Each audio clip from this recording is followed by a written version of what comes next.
नमस्कार मित्रों, आज युग चिंतन में गुरु भक्ति की महिमा। संत एकनाथ की अपने गुरु जनार्दन स्वामी के प्रति अगाध श्रद्धा व भक्ति थी। एकनाथ जैसे गुरुभक्त व विरक्त शिष्य और जनार्दन स्वामी जैसे दत्तात्रेय स्वरूप सद्गुरु की प्राप्ति सचमुच दैवयोग से ही संभव हो पाती है।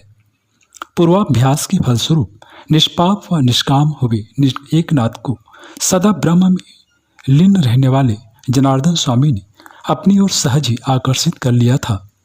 जो सद्गुरु सगुण व साकार रूप में शिष्य के लिए सहज ही प्रत्यक्ष प्रकट हैं, उन्हीं का पूर्ण श्रद्धा व भक्ति से परमात्मा भाव से पूजन करना और गुरु की साकार छवि का अपने हृदय में अपनी आत्मा में इस भाव से नित्य ध्यान करना कि निर्गुण निराकार अव्यक्त सर्वज्ञ सर्वव्यापी ब्रह्म ही सगुण साकार रूप में प्रकट हुए हैं और सर्वत्र व्याप्त रहे हैं, इसी का नाम तो गुरु भक्ति है।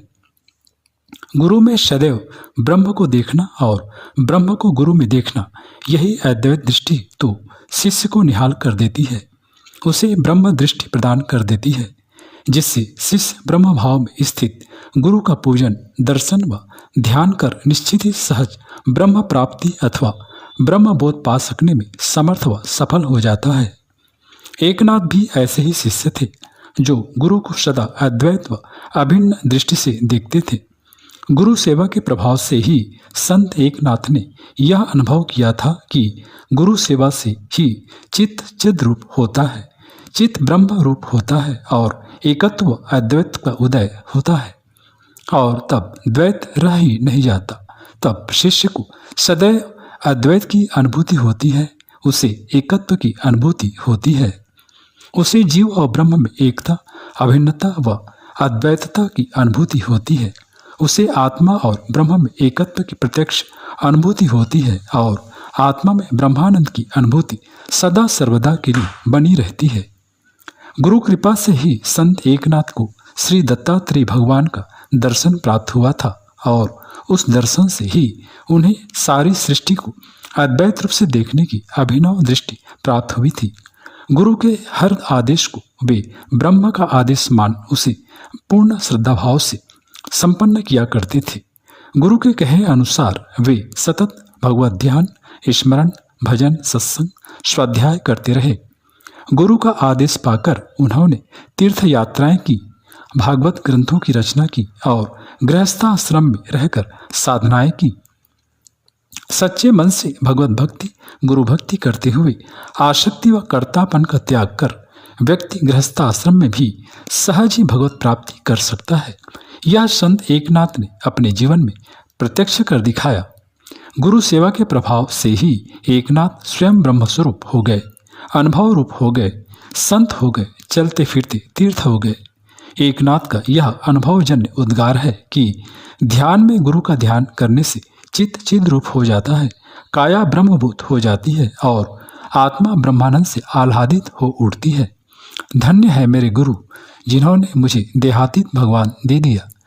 धन्य है मेरे सद्गुरु जिन्होंने मुझे ब्रह्म साक्षात्कार करा दिया। जब संसार में विषैला अजगर मुझसे लिपट रहा था, तब मेरे गुरु श्री जनार्दन स्वामी ने ही धन्वंतरी बन मेरा उपचार किया। नन्हा एका एकनाथ तो बड़ा दुष्ट है, पर सद्गुरु देव श्री जनार्दन स्वामी प्रेम सिंधु हैं और वे मुझे सदा अपने प्रेम से सराबोर करते हैं।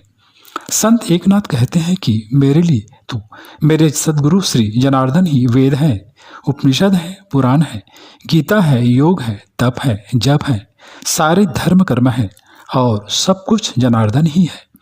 श्री गुरुदेव का नाम मात्र ही मेरा वेद शास्त्र है और इस मनोभावना का मर्म भी गुरु सेवा से कृतार्थ होने पर ही शिष्य को अनुभव होता है। गुरु सेवा, गुरु नाम और गुरु कृपा में इतनी प्रचंड शक्ति है कि उसके समक्ष अन्य सभी साधन फीके पड़ जाते हैं। शास्त्र अध्ययन से जो बोध न होता, वह मुझे गुरु सेवा गुरु कृपा से सहज ही प्राप्त हो गया। सचमुच निज मुक्ति की परवाह किए बगैर सिर्फ गुरु सेवा के प्रभाव व प्रसाद से ही संत एकनाथ को सब कुछ सहज ही प्राप्त हो गया। ब्रह्म ज्ञान और ब्रह्म प्राप्ति भी उनके लिए उनके घर का खेल हो गया। जो सच्चे मन से पूर्ण श्रद्धा व विश्वास के साथ अपने गुरु की सेवा करता है, उनके बताए मार्ग पर चलता है, गुरु कार्य को भगवत कार्य समझकर करता है, सतत गुरु का नाम स्मरण व ध्यान करता है, परमात्मा भाव से गुरु का पूजन करता है, उसके हृदयांगन में ब्रह्म स्वयं ही आकर खेलते हैं और उसे ब्रह्मानंद से आप्लावित कर देते हैं। वह काम, क्रोध, मद, मोह, दम्भ, दुर्भाव, द्वेष आदि दुर्गुणों से मुक्त हो जाता है और उसमें करुणा, प्रेम, संवेदना, क्षमा, शांति, समता आदि दैवी गुण, दैवी भाव स्वतः ही उभर आते हैं और उसके लोक परलोक दोनों ही संवर जाते हैं। मित्रों, उसके अंतरतम में भगवान अटखेलियां कर उसे आह्लादित करते हैं, पूर्ण करते हैं, निहाल करते हैं। हम भी ऐसी ही गुरु भक्ति क्यों न करें, जिससे हमारा जीवन भी धन्य हो सके, निहाल और पूर्ण हो सके। सचमुच बड़ी अद्भुत है गुरु भक्ति की महिमा।